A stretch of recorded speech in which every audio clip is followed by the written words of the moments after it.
So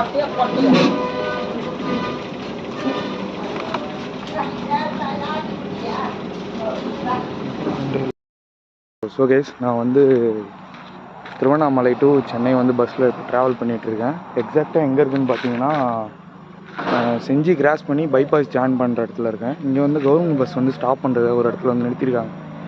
இங்கே வந்து ஒஸ்ட்டாக நான் ஃபேஸ் பண்ண விஷயம் என்னென்னா, இங்கே வந்து கையில் வந்து ஒரு 30 ருபீஸ் வச்சுருக்கேன், அதை வந்து தரேன். அவர் வந்து 5 ரூபாய்க்கு சில்லறை இல்லைன்னு சொல்கிறாரு. எனக்கு 5 ரூபாய் சில்லறை வேணும்னு சொல்கிறேன். அவர் வந்து 5 ரூபாய் சில்லறை தராமல் கள்ள மிட்டாய் தராரு. ஸோ அது கூட பரவாயில்ல. இங்கே யூபிஐ ட்ரான்சாக்ஷனும் இல்லை. ஒரு லிட்டர் வாட்டர் பாட்டில் நம்ம வெளியே வாங்கினா 20 ருபீஸ் தான்.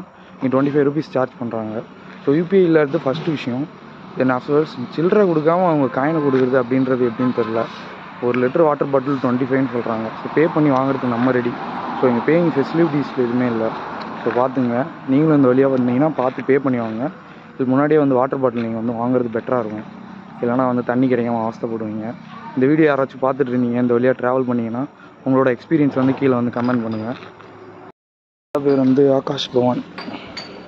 கரெக்டாக கவர்மெண்ட் பஸ் எல்லாமே நின்று இந்த இடத்துல தான் வந்து டீ குடிக்கிறதுக்காக நிறுத்துகிறாங்க. இதை விட்டால் வந்து திண்டிவனம் பைபாஸில் வந்து இப்போ அடுத்தது வந்து ஜாயிண்ட் ஆகிடும். ஸோ ஜாயிண்ட் ஆகி பஸ்ஸு சென்னை போகிற பஸ் மேக்ஸிமம் திருவண்ணாமலை போகிறது ஃபுல்லாமே இந்த ஹோட்டலில் நிறுத்தி தான் வந்து போவாங்க.